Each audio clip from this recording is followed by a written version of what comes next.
Welcome back to education is glory online education YouTube channel. இந்த வீடியோவில் நாம் என்ன பார்க்க போகிறோம்னா, பொலிட்டிக்கல் சயின்ஸில் யூனிட் 1ல் நாங்கள் மாடல் பேப்பர் டிஸ்கஸ் பண்ண போகிறோம். ஸோ இந்த வீடியோ ஸ்கிப் பண்ணாமல் ஃபுல்லாக பாருங்கள். நம்ம சேனல் ஃபஸ்ட் டைம் பார்க்குறீங்கன்னா மறக்காமல் சப்ஸ்கிரைப் பண்ணுங்கள், உங்கள் ஃப்ரெண்ட்ஸுக்கும் இந்த வீடியோ ஷேர் பண்ணுங்கள். வாங்க வீடியோக்குள்ளே போகலாம். இரண்டாவது கேள்வியை பார்ப்போம். இரண்டாவது கேள்வி அரசியலை பற்றி கேட்டிருக்குது.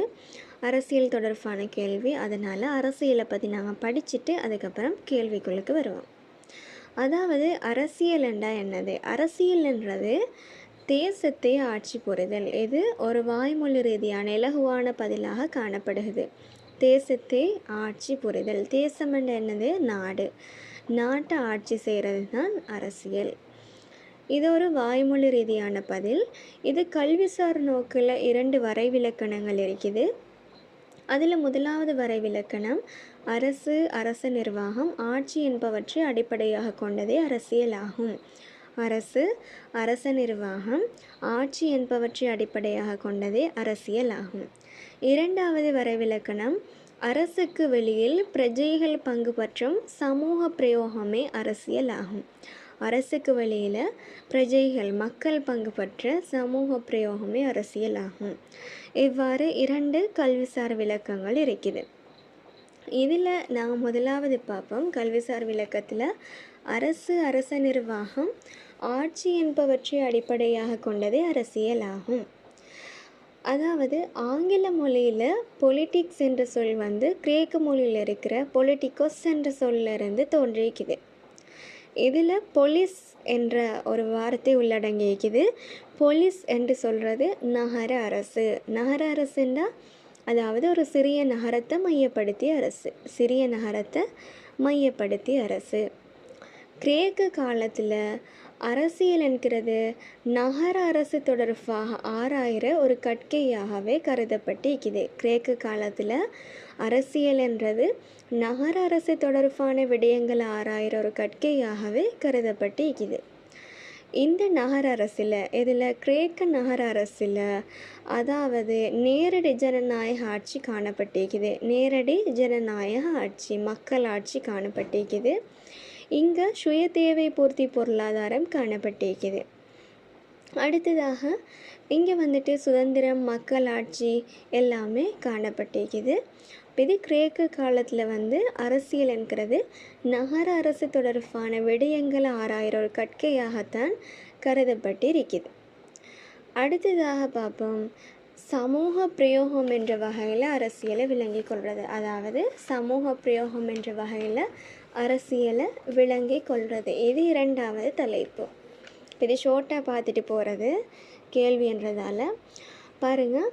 இது என்னென்னு சொன்னால், அரசியல் என்கிறது இந்த அரசு, அரசாங்கம், அரசு நிர்வாகம் இந்த துறைகளுக்கு மட்டுப்படுத்தப்படாமல் அரசுக்கு வெளியில் இந்த பிரஜைகளுக்கும் இந்த அரசியலில் ஈடுபடலாம் அப்படின்றது இதோட கருத்து. அதாவது பிரஜைகளை பாருங்கள், பிரஜைகள் தான் ஆட்சியாளர்களை நியமிக்கிறாங்க, அவங்களுக்கு அரசாள்றதுக்கான அதிகாரத்தை வழங்குறாங்க, அரசியல் கட்சியோட உறுப்பினர்களாக இருக்கிறாங்க, கூட்டங்கள், ஊர்வலங்கள், வேலை நிறுத்த போராட்டங்கள் இவ்வாறான விடயங்களில் ஈடுபடுறாங்க.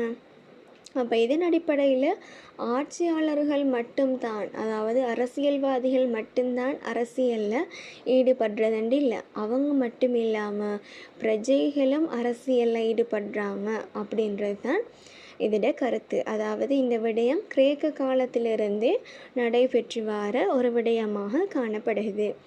இதுதான் சமூக பிரயோகம் என்ற வகையில் அரசியலை விளங்கி கொள்வது. அப்போ இதுதான் அரசியல் அப்படின்னு சொல்கிறது. இப்போ இது ஷோர்ட்டாக பார்த்தேன் பாருங்கள். இப்போ கேள்விக்குள்ளுக்கு வருவோம். கேள்வி: அரசியல் என்பது ஆப்ஷன் ஏ தேசத்தை ஆட்சி புரிதல் என்பது இதன் பிரயோகத்திலுள்ள அர்த்தமாகும். ஆப்ஷன் பி அரசு, அரச நிர்வாகம், ஆட்சி என்பவற்றை அடிப்படையாக கொண்டது. ஆப்ஷன் சி அரசுக்கு வெளியில் பிரஜைகள் பங்கு பற்றும் சமூக பிரயோகமாகும். ஆப்ஷன் டி பிரஜைகளின் அரசியல் பங்கேற்பு நவீன காலத்திலிருந்து இடம்பெறுகின்றது. ஆப்ஷன் இ மக்களின் செயற்பாட்டுடனும் பங்கு பற்றுதலுடனும் கூடிய விடயமாகும். இதில் பாருங்கள், ஆப்ஷன் ஏ தேசத்தை ஆட்சி புரிதல் என்பது இதன் பிரயோகத்தில் உள்ள அர்த்தமாகும். இது சரியான விட. அதாவது அரசியல் என்கிறதுட வாய்மொழி ரீதியான பதில், இலகுவான பதில் தேசத்தை ஆட்சி புரிதல். அப்போ அது சரியான விட. இரண்டாவது விடையை பாருங்கள், அரசு, அரச நிர்வாகம், ஆட்சி என்பவற்றை அடிப்படையாக கொண்டதாகும். அப்போ இது வந்துட்டு என்னது, அரசியல் என்கிறதிட கல்விசார் விளக்கத்தில் ஒன்று, இதுவும் சரி. மூன்றாவது, அரசுக்கு வெளியில் பிரஜைகள் பங்கு பற்றும் சமூக பிரயோகம் ஆகும். இதுவும் சரி, இது கல்விசார் விளக்கத்தில் அடுத்த விடயம். அடுத்தது பாருங்கள், டி, ஆப்ஷன் டி, பிரஜைகளின் அரசியல் பங்கேற்பு நவீன காலத்திலிருந்து இடம்பெறுகின்றது. பிரஜைகளில் அரசியல் பங்கேற்கிறது அப்படின்றது, பிரஜைகள் அரசியலில் பங்கேற்கிறாங்க அப்படின்றது வந்துட்டு நவீன காலம், இந்த அண்மை காலங்களில் இருந்து தானா இடம்பெறுகிறது. அது சரியான விடையா? இல்லை. அதாவது இந்த பிரஜைகள் அரசியல் பங்கேற்கிறதுன்றது கிரேக்க காலத்திலிருந்தே இருந்து வந்திருக்குது. அதனால தானே அங்கே மக்கள் ஆட்சி இருந்துச்சு. மக்கள் நேரடியாக பேசிக்கொள்வாங்க. அப்போ அது அங்கே மக்கள் ஆட்சி இருந்துச்சு. அப்போ அந்த காலத்திலிருந்தே பிரஜைகளில் பங்கு பற்றல்ன்றது கிரேக்க காலத்திலிருந்தே இருந்திருக்குது. இப்போ இதில் என்ன வந்திருக்குது, நவீன காலத்திலிருந்தே இடம்பெறுகின்றது அப்படின்றது பிழை. நவீன என்ற சொல் வந்ததால் அந்த விட பிழை. அடுத்தது பாருங்கள், இ, மக்களின் செயற்பாட்டுடனும் பங்கு பற்றுதலுடனும் கூடிய விடயமாகும். இது சரி.